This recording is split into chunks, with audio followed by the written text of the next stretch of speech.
അപ്പോ വ്യാസപുത്രനായ മഹാജ്ഞാനിയായ ആളുടെ പേരാണ്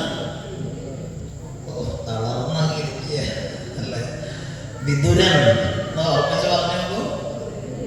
ഉച്ചയ്ക്കൊക്കെ നല്ല എനിക്ക് ഷിഫ്റ്റ് ആകുന്നല്ലേ. അങ്ങനെ ഉച്ചയ്ക്കുള്ളവർ വൈകുന്നേരം അല്ല, ഇനി വൈകുന്നേരം ഉള്ളത് നാളെ ഇല്ല. കുഴപ്പമില്ല, എന്തായാലും തിരക്കില്ലേ. അപ്പോ ആ വിദുര മഹാശയൻ എന്തിനാണ് വീട് വിട്ട് പോയത് ഇത്ര കാര്യമായിട്ട് പറഞ്ഞത്? അതിന് രണ്ട് കാരണങ്ങളുണ്ട്. ഒന്നാമത്തെ കാരണം എന്താ വെച്ചാൽ ഈ വിദുര മഹാശയന്റെ വീടിന്റെ പേര് വ്യാസഭഗവാൻ പറയുന്നുണ്ട്. എന്താ പേര്? ഋദ്ധിമത്ത് എന്നാണ് വിശേഷണം. എന്താണ് ഋദ്ധിമത്ത്? ഋദ്ധിമത്ത് എന്ന് പറഞ്ഞാൽ രണ്ടുപേരും എഴുന്നേറ്റ് പോയി പേടിച്ചിട്ടാവില്ലേ. ഇവിടെ ഇരുന്ന പന്തിയല്ല. ഋദ്ധിമത്ത് എന്ന് പറഞ്ഞാൽ എന്താ അർത്ഥം? ഐശ്വര്യ സമർത്ഥമായത്. ഋദ്ധിമത്തെന്ന് ആ വിദുരന്റെ വീട്ടിൽ പേര് പറയാൻ ചില കാരണങ്ങളുണ്ട്. എന്താ കാരണം? സാക്ഷാൽ ശ്രീകൃഷ്ണ പരമാത്മാവ് ഹസ്തനപുരത്തിൽ എപ്പോൾ വന്നാലും വിദുരന്റെ വീട്ടിലാണ് അന്തി ഉറങ്ങിയിട്ടുള്ളത്. അപ്പൊ വിദുരന്റെ വീട് പോലെ ഇനി മഹത്വപൂർണമാക്കാനൊരു വീടുണ്ട്. ഭഗവാൻ അന്തി ഉറങ്ങിയ ഭഗവാൻ തന്റെ പാദസ്പർശം കൊണ്ട് ഒന്നല്ല നിരവധി തവണ തന്റെ സാന്നിധ്യം കൊണ്ട് അർത്ഥമാക്കിയിട്ടുള്ള ആ ചൈതന്യ സ്വരൂപമാണ് വിദുരന്റെ വീട്. അങ്ങനെയുള്ള വിദുരന്റെ വീട് വിദുരൻ ഉപേക്ഷിച്ച് പോകണമെന്നുണ്ടെങ്കിൽ അത് ചെറിയ കാര്യമില്ല. എങ്ങനെ അത് സംഭവിച്ചു? അതിന് കാരണമുണ്ട്. എന്താ കാരണം? കൗരവ പാണ്ഡവ യുദ്ധം തുടങ്ങാറായി. ഈ യുദ്ധം തുടങ്ങാറായ സമയത്ത് യുദ്ധത്തിന്റെ പര്യവസാനം എന്താണ് എന്ന് അറിയാവുന്നവരുണ്ടായിരുന്നു രണ്ട് പക്ഷത്തും. ഭീഷ്മർക്ക് അറിയായിരുന്നു എന്താ സംഭവിക്കാനിരിക്കുന്നത്. ദ്രോണർക്ക് അറിയായിരുന്നു എന്താ സംഭവിക്കാനിരിക്കുന്നത്.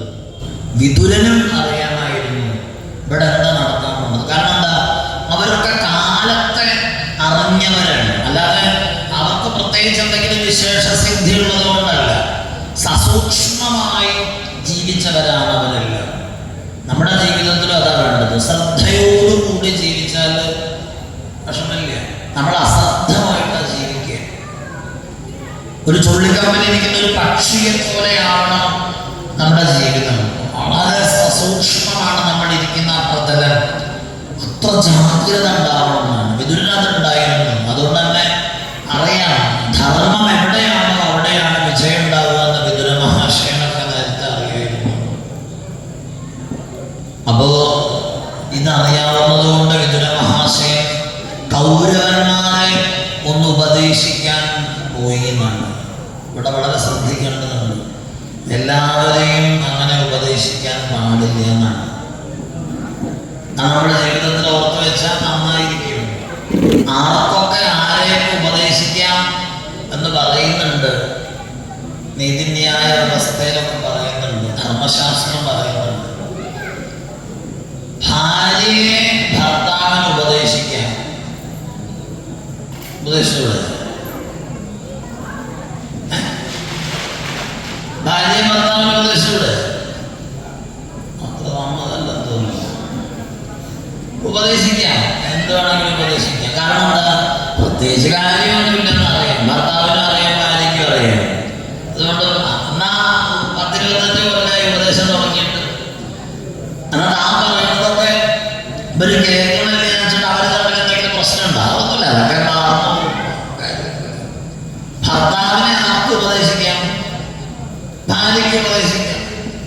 കാരണം എന്താ? കേൾക്കൂലെന്ന് ഉറപ്പാണ്. എന്നാലും പറഞ്ഞുകൊണ്ടിരിക്കാം. അങ്ങോട്ടും ഇങ്ങോട്ടും അങ്ങനെ വലിയ വിഷമമൊന്നും ഉണ്ടാകുന്നില്ല. പിന്നെ ചാണക്യനൊക്കെ പറഞ്ഞ ചില കാര്യങ്ങൾ 2025 കുറച്ച് ശ്രദ്ധിക്കേണ്ടതുണ്ട്. കാരണം ചാണക്യൻ പറയുന്നത് മക്കളെ ഉപദേശിക്കാം ശ്രദ്ധയോടുകൂടി എന്ന് പറഞ്ഞിട്ടുണ്ട്. ആ ശ്രദ്ധയോടുകൂടി അദ്ദേഹം ഉദ്ദേശിച്ചത് എന്തായിരിക്കും? പ്രായപൂർത്തിയായ മക്കളെ ഉപദേശിക്കുന്നതിന് മുമ്പ് ഒന്ന് ശ്രദ്ധിക്കുന്നത് നല്ലതാണ്. കാരണം കേസ് ഉണ്ടാവില്ല. അങ്ങനെ എത്രയോ അച്ഛനമ്മമാര് കേസിൽ പെട്ടുപോയിട്ടുണ്ട്. അവർ ഇൻഡിവിജ്വൽസ് ആണെന്ന് അവർക്ക് തോന്നിയാൽ പിന്നെ അവർക്ക് സ്വതന്ത്രമായിട്ട് ആക്ഷൻ എടുക്കാൻ പറ്റും. അതുകൊണ്ട് മക്കളെയൊക്കെ ഉപദേശിക്കുന്ന നോക്കി കണ്ടൊക്കെ വേണം. ഇനിയും സപ്താഹത്തിനൊക്കെ വരാനുള്ളതാണ്. അത് ശ്രദ്ധിച്ചൊക്കെ വേണം. അപ്പൊ വിദുര മഹാശയന് പക്ഷെ ഇവിടെ അധികാരമൊന്നുമില്ല. ഇവിടെ കൗരവന്മാരെ ഉപദേശിക്കുന്നതിന് അധികാരമില്ല. പക്ഷേ ഒരു നിയമമുണ്ട്.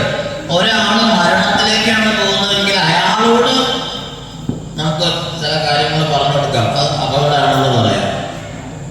അതനുസരിച്ചിട്ടാണ് ഇവിടെ കൗരവന്മാര് യുദ്ധം ചെയ്യാനായിട്ട് തയ്യാറെടുക്കുമ്പോ വിദുര മഹാശയൻ അറിയാം ഇത് ഇവരുടെ നാശത്തിലേക്കുള്ള വഴിയാണ്. അപ്പോ സഭയിൽ വെച്ച് വിദുര മഹാശയൻ പറഞ്ഞു, കൗരവന്മാർക്കൊരു നേതാവില്ലേ, എന്താ അദ്ദേഹത്തിന്റെ പേര്, കുഴപ്പമില്ല, അറിയില്ലെങ്കിലും കുഴപ്പമൊന്നുമില്ല. പ്രശ്നം ഇപ്പൊ കൊറോണയൊക്കെ കഴിഞ്ഞ ഓർമ്മക്കുറവുണ്ടല്ലോ പൊതുവെ. ദുര്യോധനൻ അല്ലേ? അപ്പൊ ദുര്യോധനനോട് പറഞ്ഞിട്ട് ഇവിടെ ദുര്യോധനൻ താൻ യുദ്ധത്തിന് പോകാൻ കൊള്ളാം, പക്ഷെ ഒരു കാര്യം മനസ്സിലാക്കിക്കോളൂ, തന്റെ കയ്യിൽ ഒരുപാട് മഹാരഥന്മാരുണ്ട് അല്ലെ? നമ്മള് ഗീതയിലൊക്കെ കണ്ടിട്ടില്ലേ? ഭീഷ്മദ്രോണ ദണ്ഡ ജയദ്രഥ ജല ഗാന്ധാര നീലോപല ശല്യഗ്രാഹവതി എന്നൊക്കെ അവർ പറയും.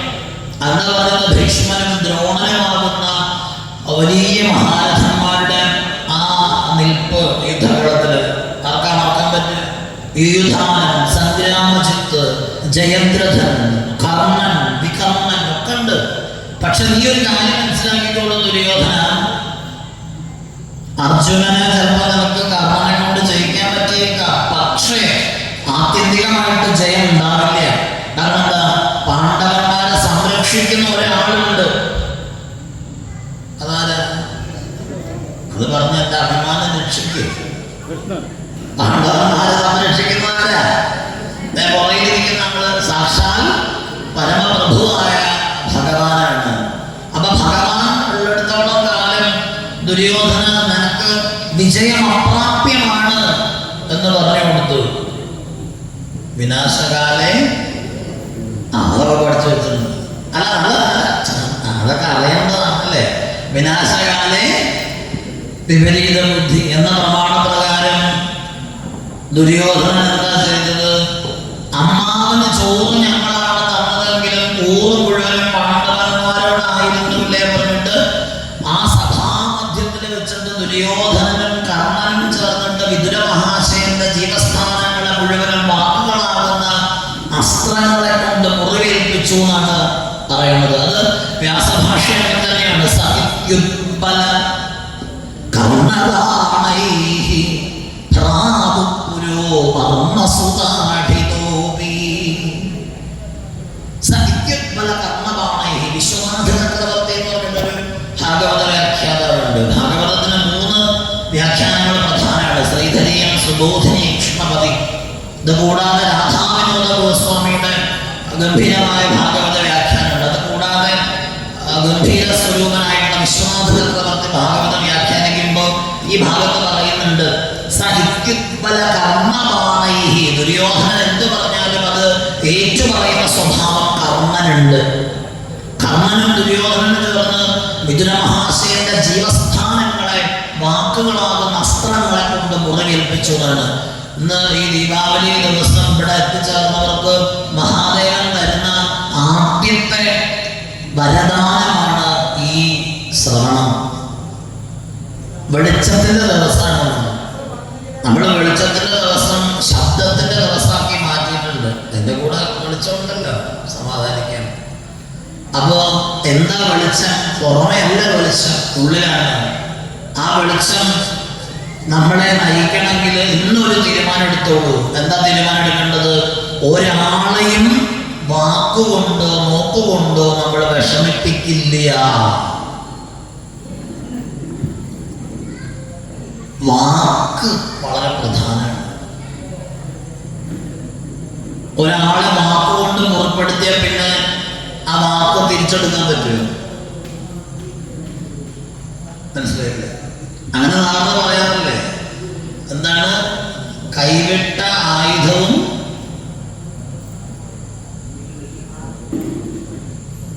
കൈവിട്ട ആയുധവും ചെറിയ എന്നെ നോക്കി പഠിപ്പിച്ചുകൊണ്ടിരിക്കുകയാണ്. കൈവിട്ട ആയുധവും വായ്വിട്ട വാക്കും. പിന്നെ ഒന്നും കൂടി ഉണ്ട്. 2025 ഒന്നും കൂടെ ചേർക്കണം. നമ്മൾ കാലത്തിനനുസരിച്ച് പ്രമാണങ്ങൾ മാറും. അത് മനസ്സിലായില്ലല്ലേ? അങ്ങനെ ഉണ്ട്. കൈവിട്ട ആയുധവും വായ്വിട്ട വാക്കും മൊബൈലിൽ നിന്ന് പോയ SMS. അല്ല, ഞാൻ ക്രൈം. നിങ്ങളിപ്പോ ചിരിച്ചില്ലേ? അമ്മമാരും മുഴുവൻ വാട്സാപ്പ് കിടക്കുന്നു. ശ്രദ്ധിച്ചോളാം.